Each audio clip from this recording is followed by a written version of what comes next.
Synastry charts. So a lot of you guys in the comments of my other videos ask me constantly to put out more content about synastry charts and specifically about the planets falling into each other's houses. Let's go. As I explained in the composite video, it is most important when it comes to relationships to look at personal planets, okay? Transpersonal planets don't count because they are the same for most people in your generation and they will not show you anything that's happening between you and another individual on a personal level, okay? To make it more clear, the personal planets are the Sun, this would be the Sun, the Moon, Venus and Mercury, and Mars. Then there is social planets like Jupiter and Saturn, and transpersonal planets like Pluto, Uranus, and Neptune. So if somebody tells me, oh yeah, but my Venus is conjuncting his Neptune and it's a great sign, I'm like, your Venus is conjuncting everybody's Neptune. Not literally everybody, not statistically correct fact, but most of the people that are born like in your age group will have their Neptune conjunct your Venus, okay? Unless it's somebody born, decades away from you. Then maybe I would take into account transpersonal planets, but again, let's focus on the personal planets. That's the most important. What do you think about my new hair, by the way? That's the most important. And I will start out with the moon, because the moon for me is the most important planet when it comes to personality at all. Like, I know in the West we all favor the sun so much because it's the masculine principle, blah blah. I think the moon is the most important one. So the moon can fall into all of the 12 houses of the partner. I guess a little note beforehand, when we do a synastry chart, we overlay. So we take one person's chart, which is here in the center, and we take another person's chart and we overlap it. So we look, where do the other person's planets fall in our chart? For example, in this synastry here, the moon would fall into the main partner's second house. Let's call the main partner me. Now, let's say this was me in the middle and this was my partner. So my partner's moon falls into my second house. My partner's Venus, Mercury, and Sun fall into my fifth house. My partner's Mars falls into my ninth house. And yeah, that's for the personal planets. And then the nodes of the moon are important, but not for the houses, more for the conjunctions that they make. Like, for example, here we can see a very prominent conjunction between my Mars and my partner's north node. But I'm going to not go into that right now. In the next video, we can talk about the node connections. Right now, we want to talk about the moon in the houses. So if somebody's moon falls into your first house, the moon is the way the other person is on the inside. And if that falls into your first house, it's going to coincide very much with how you are on the outside. So how they feel on the inside, how they are when they are alone with somebody, is something that you would like to be when you are, like something you would like to be seen as. So you really relate to that. You're like, oh my God, you would really admire their emotional qualities, their tenderness, their empathy, or whatever it is that their moon sign carries as a quality. The moon in the second house of somebody means that you are emotionally supporting somebody when it comes to either his financial status. So let's say the other person is maybe often broke or doesn't have that much money, and you're always there to comfort them for that. Or it can be really building you up, because the second house is not only about material values, it is also about personal values. So how resourceful do I perceive myself to be as a person? Do I think I have a lot of talents? Do I think I have something to offer to the world? So if somebody's moon falls into your second house, they will, push these qualities in you. They will make you feel like you are resourceful, you are valuable. They will raise your self-worth, basically. If somebody's moon falls into your third house, it means that you will find it very easy to communicate with this person. Or moreover, even you will feel like sometimes communication is not necessary because this person really understands what you're saying. And they also stimulate your communication. So if you're maybe with other people more of a quiet person or don't talk that much with them, you will feel really encouraged to talk because you feel safe and comfortable with them. Moon in the fourth house of your partner. If somebody's moon falls into your fourth house, you will have a family bond with this person. Like you will meet them and you will feel like you want to move in with them immediately, because the fourth house is our home, and wherever somebody's moon falls is where they make us feel very comfortable. So this person makes you feel safe and makes you feel like, at home with them. And that's why living together will usually be a very positive experience if somebody's moon is in your fourth house. Moon in the fifth house.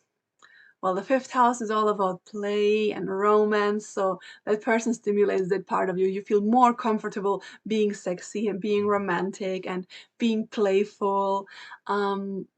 You will maybe discover sides in you that you don't show with other people. Like you will be like more romantic and like prepare roses on the bed or other romantic surprises where you're like, oh my god, like usually I don't do this, but somehow you feel like that person deserves it, and it just stimulates that side of you. Somebody's moon in your sixth house. The sixth house is all about basically our health and also our daily lives, our structures that we have in our life, organizational stuff.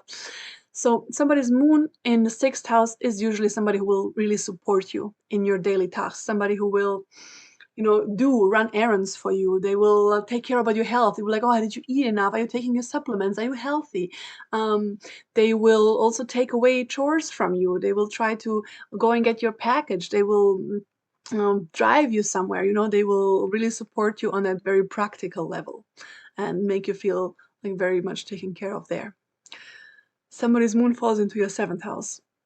That basically indicates that you perceive this person to be the perfect partner for a long-term, like deep committed relationship. So you basically want to marry them. I laugh because it's so true. Like it really happens. Like when somebody's moon falls into your seventh house, you're just like, oh my god, this is like my husband or my wife. Somebody's moon into the eighth house. Well, the eighth house is the house of transformation and also occultism and death and sexuality. But I want to mention the other ones first because the moon is not an extremely sexual planet. So when somebody's moon falls into your eighth house, it will more stimulate those sides of you. The side that is curious about occultism, that is curious about mysticism, about the darkness, about psychotherapy, about really digging into them. The energy that this moon person carries will inspire you to be more retrospective, to make changes, to analyze your shadows. Like they will really fuel that desire. They inspire a process of transformation inside of you. Somebody's moon in your ninth house. Okay, adventure, right? Adventure. The ninth house is all about adventure, about expanding horizons, about traveling, about learning, about inspiration. Somebody's moon right there will make you go crazy. It's going to be like such an adventurous relationship for you. You will, if you're adventurous by nature, this is going to like exponentially expand. But if you're not, you will find yourself like, oh, being suddenly like really outgoing and wanting to travel and wanting to do things. And yeah, this person like really stimulates you in a worldly way. It's like, oh, let's learn something new. Oh, let's go there. Let's do this. Yeah, it can inspire you a lot and feel very energizing when somebody's moon falls into your ninth house. Somebody's moon into your 10th house means that this person supports you in your career. So whatever it is that you want to achieve in this world, on like a business perspective, they will feel like an amazing support to you. No matter if they are like your superior in terms of they are already very achieved in the business area and they pull you along, they're like, come, I can help you. Or if it is because they decide to stay home with the children and let you go and work and support you in that way. But there is definitely like a lot of supportive energy going towards you fulfilling your career goals. The 11th house. The 11th house is about friendships, it is about futuristic endeavors, it is about visions, like big visions, dreams.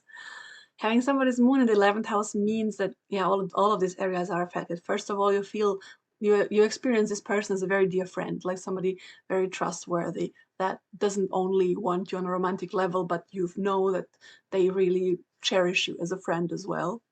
But then also they stimulate your dreams. They make your dreams go bigger. You know, you start having a daring to have visions that you didn't dare having before. And the moon in the 12th house, well, when somebody's moon falls into a 12th house, it's a very like personal, very deep connection. You will immediately feel like this connection is otherworldly, and um, yeah, the depth of it is not from this life. So there's like a very spiritual connection with this person. Um, but other than that, it doesn't have to mean that there's going to be any connection in the real life, because the 12th house is very ephemeral, right? It's not realistic. So there might be this connection, but it's very fleeting. I would say the same for quite a few houses. So not the moon, not in every house does the moon indicate that this relationship is going to be a romantic relationship, right? So it can be anything.